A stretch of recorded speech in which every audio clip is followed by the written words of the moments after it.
Hello, আসসালামু আলাইকুম viewers, কেমন আছেন সবাই? আশা করি সবাই অনেক অনেক ভালো আছেন। Welcome back to my channel. ফিরে আসলাম আবার আপনাদের মাঝে।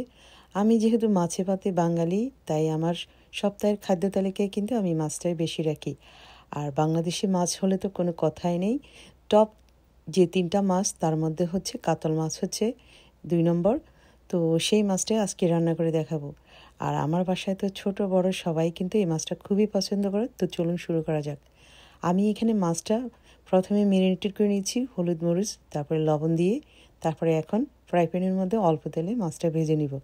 আর মাছের যে পিঠের মাছ এবং পেটির মাছ, 2 রকমের মাছই আমি নিয়েছি, কারণ হচ্ছে ছোট বাচ্চারা কিন্তু পিঠের মাছটা খেতে চায় না, তাদের জন্য পিঠের মাছটাই নিয়েছি। তো ভেজে নিয়েছি, আর সাথে কিন্তু 4-5টা ডিমও ভেজে নিয়েছি। আর এখানে আমি কিছু ব্যানানা পেপারস আমার গার্ডেন থেকে তোলা, সেগুলোকে আমি কেটে 2 ভাগ করে তার ভিতরের যে অংশটা সেটা ফেলে দিয়েছি। তারপর এখানে আমি পেঁয়াজ ভেজে, রসুন, তারপরে হলুদের গুঁড়া, মরিচের গুঁড়া, ধনিয়া জিরার গুঁড়া, তারপরে লবণ দিয়ে সাথে কিছু টমেটো কেটে তারপরে ব্যানানা পেপারসগুলো প্রথমে কষিয়ে নিয়েছি। ভিডিও সংক্ষিপ্ততা করার জন্য আমি একদম সংক্ষিপ্ত করে ভিডিওটা দিচ্ছি।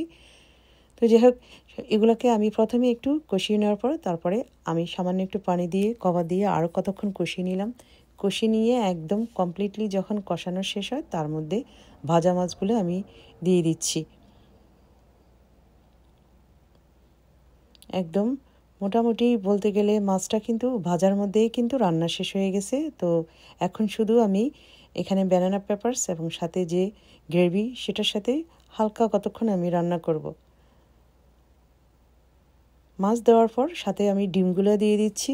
তো ডিমগুলো কিন্তু আমি আগে সিদ্ধ করে রেখে দিয়েছি, আর ডিমগুলো একটু এঁকে এঁকে দিয়েছি যেন ভিতরে লবণ এবং ঝোলটা ঢুকে।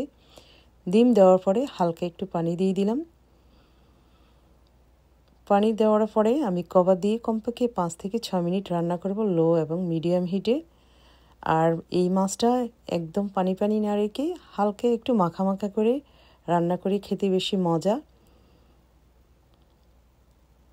তো যাই হোক, নেড়ে ছেড়ে দিলাম, নেড়ে ছেড়ে দিয়ে তারপর কভার দিয়ে দিব।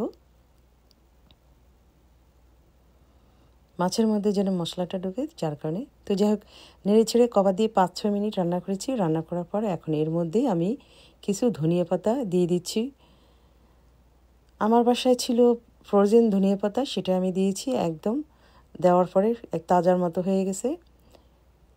তো মোটামুটি এখন রান্না শেষ হয়ে আসছে। এখন চুলার আগুনটা একদম বন্ধ করে দিব। বন্ধ করে দেওয়ার পরে মাছটা আমি একটা বাটির মধ্যে পরিবেশন করে নিচ্ছি।